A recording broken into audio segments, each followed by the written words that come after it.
샬롬. 오늘 하루도 우리 주님과 동행하는 우리 사랑하는 성도님들 모두 되시기를 바라겠습니다.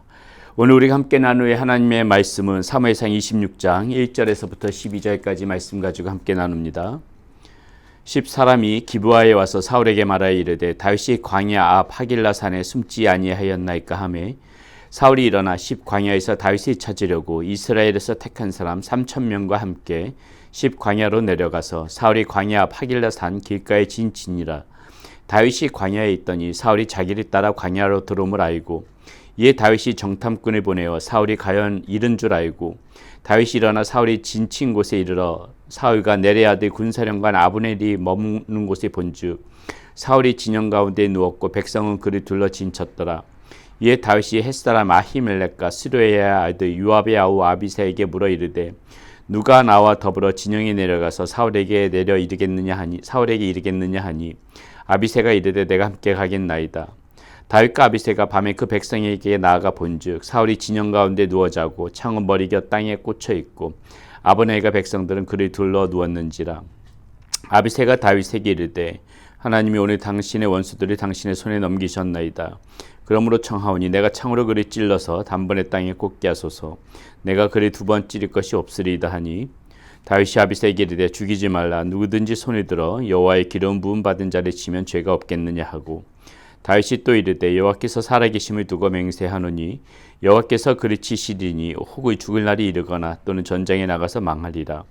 내가 손을 들어 여호와의 기름 부음 받은 자를 치는 것을 여호와께서 금하시나니 너는 그의 머리 곁에 있는 창과 물병만 가지고 가자 하고 다윗이 사울의 머리 곁에서 창과 물병을 가지고 떠나가되 아무도 보거나 눈치채지 못하고 깨어있는 사람도 없었으니 이는 여호와께서 그들이 깊이 잠들게 하셨으므로 그들이 다 잠들어 있었기 때문이었더라.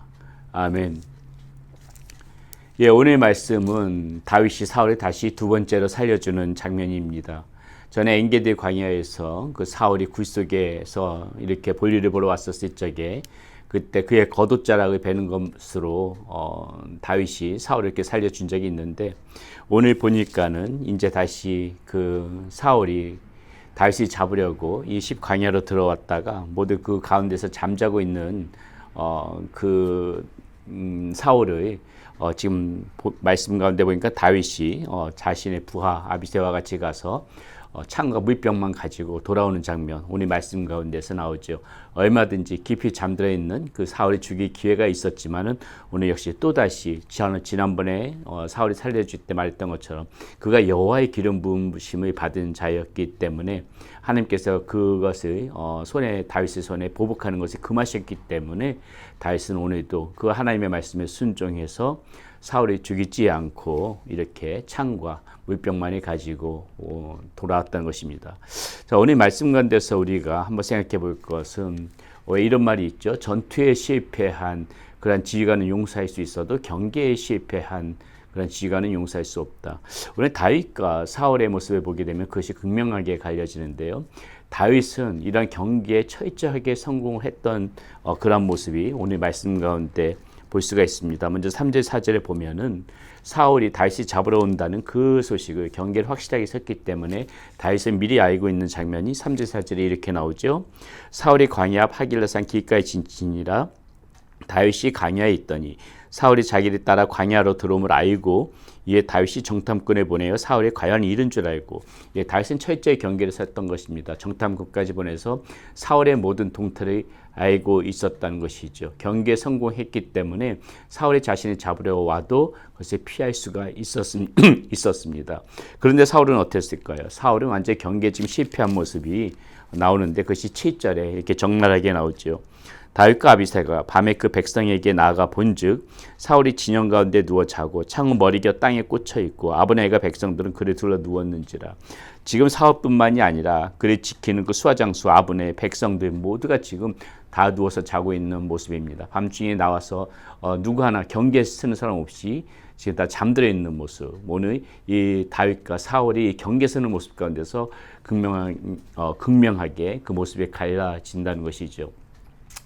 오늘 우리가 이 말씀을 보면서 우리가 다시 한번 어제 말씀에서도 한번 나눈 적이 있지만 이 영적인 경계에 대해서 한번 우리가 다시 한번 생각해 볼 필요가 있습니다. 왜 우리는 이렇게 영적인 경계를 바로 서야 되는가? 왜 이 영적으로 경계가 무너지면 안 되는가? 자, 그 이유가 있죠. 우리가 크게 두 가지로 생각해 볼 수가 있습니다. 성경 말씀 가운데도 나와 있는 부분이지만 첫 번째, 주님의 날이 언제 임할지 모르기 때문에 우리는 늘 영적으로 깨어 있어야 된다는 것이에요. 영적으로 잠들었으면 안 된다는 것입니다. 우리가 잘 알고 있는 데살로니가전서 5장 2절은 이런 말씀이 나오죠.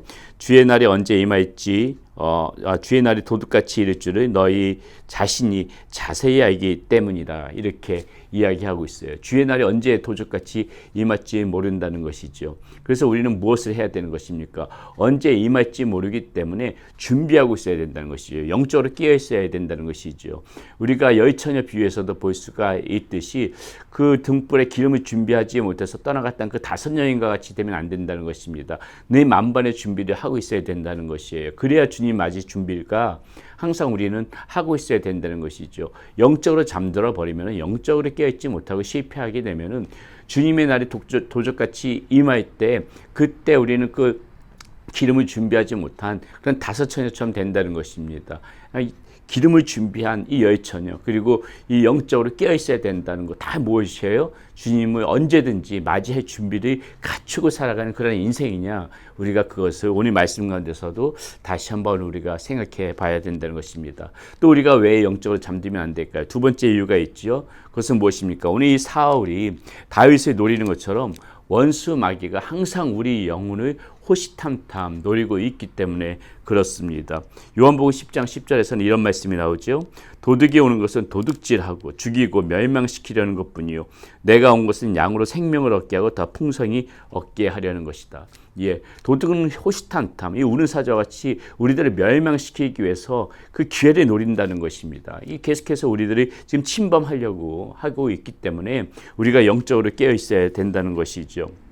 영혼의 파수병을 그래서 세워야 한다는 것입니다. 데살로니가전서 5장 6절은 그래서 이렇게 말해요.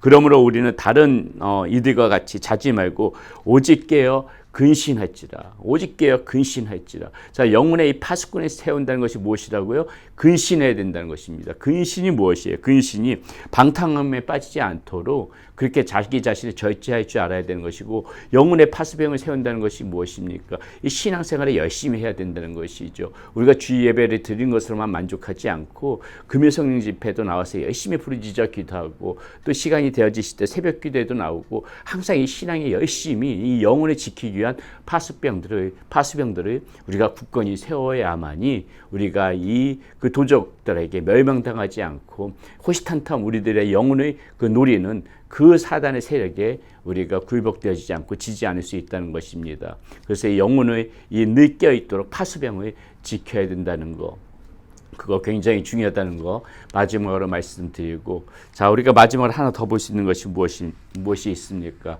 아무리 파수병을 세우고 경계를 열심히 한다 그래도 무엇이에요? 우리 중심 안에 무엇이 있습니까? 주님 안에 있어야 돼요. 주님 밖에 있으면 아무것도 아니라는 것입니다. 오늘 보세요. 사울의 이 모든 부하들, 사울은 아마 그 부하들을 믿었겠죠. 그러나 어떻게 하고 있습니까? 지금 부하들 다 같이 잠자고 있거든요. 그의 수하에 있는 백성들 다 잠자고 있어요. 주님 안에서 우리가 굳건히 있으면서 파수병도 세우고 그렇게 해야 되는 것이지, 주님 밖에서 우리들 지켜줄 수 있는 것은 아무도 없습니다. 우리가 믿을 만한 거 아무것도 없는 것이에요. 주님 밖에서 있으면은 우리는 아무리 내가 뭐 다른 것으로 나를 지켜줄 것이 있겠지 그렇게 생각할지 모르겠지만은 오늘 이 사울의 모습에서 보듯이 그거 다 부질없는 것입니다. 주님 밖에 있으면은 다 무너질 수밖에 없는 것이에요. 이 하나님 밖에 있는 사람들의 그 실상을 보여주는 것이 오늘 사울과 잠들어 있는 사울과 사울의 부하들의 모습 가운데서 볼 수 있는 부분이라는 것이죠. 그래서 우리는 늘 이 주님 안에 있으면서 늘 날카롭게 이렇게 그 영혼이 잠들지 않도록 깨어져 있는 것이 중요하다는 것입니다. 오늘 말씀 가운데서 그 점 놓치지 말고 오늘도 우리가 주 안에 살아가면서 늘 이 잠들지 않는 그러한 영혼이 되어지도록 늘 깨어 있는 그러한 영혼으로 살아가는 우리 사랑하는 성도님들이 모두 되시기를 바라겠습니다. 기도하겠습니다.